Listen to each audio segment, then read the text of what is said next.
In this tutorial, I'm going to show another existing brush in Photoshop that's been manipulated to perform a task needed to solve a problem.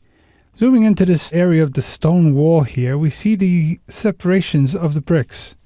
See how there's a slight rough edge to those bricks all through there. That's what we're going to create in this particular tutorial. Create a new file here.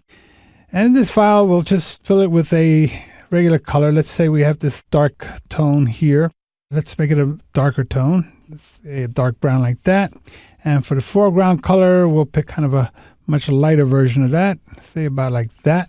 That's good enough. And I'm just going to throw a gradient, radial gradient into the scene right here like that.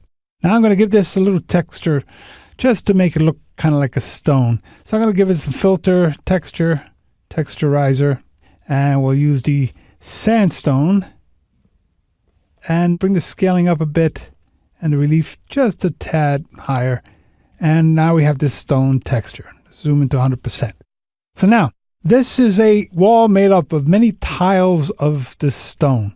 So what I'm going to do is create those tiles. First, I'm going to create the actual shape. So I'm going to go in there and I'm going to draw a series of paths that are going to signify the different separations of the bricks. Now, I'm not really using a perspective guide here, so I'm kind of doing it by eye, just to get a good feeling of what this is going to look like. About like that, and let's do another one here. So I'm kind of doing this by eye. If you really need this to be perfect, I would suggest that you make yourself some nice perspective guides and so on. But those are the basic shapes of my bricks. So, in a new layer, we'll call it seps for separations. The separations of the different stone slabs. And I'm going to use a much darker version of this. Not quite black, but a very dark gray. About like that. So now, I'm going to use an existing brush, as I said. So I have this hard edge brush right now, size 8, which gives me that right now, based on the lights that we had created earlier.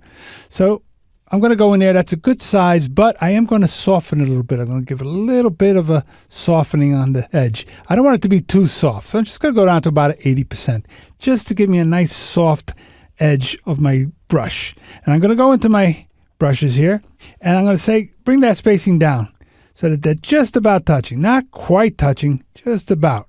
There. And in my shape dynamics, I'm going to go in there and set up a size jitter so that they change in size. You see that? All the way to 100%. And I'm going to set up a minimum diameter so they don't get too small. About like that. Okay, and now the angle doesn't matter because they're all circles. Direction doesn't matter because they're all going in straight lines. But there you can see that we have this nice jagged kind of a line that's developed. So what happens here is in my separations layer, I'm going to take that path and I'm in the brush and I'm going to go ahead and stroke it. And there you can see that we have these nice irregular type lines. Now, what happens in this particular case is that I'm going to go in nice and close and give that layer a layer style. Now we see that we have this light coming in from somewhere up here. So what I'm going to do is the light's from up above. So I'm going to say give it a bevel and emboss.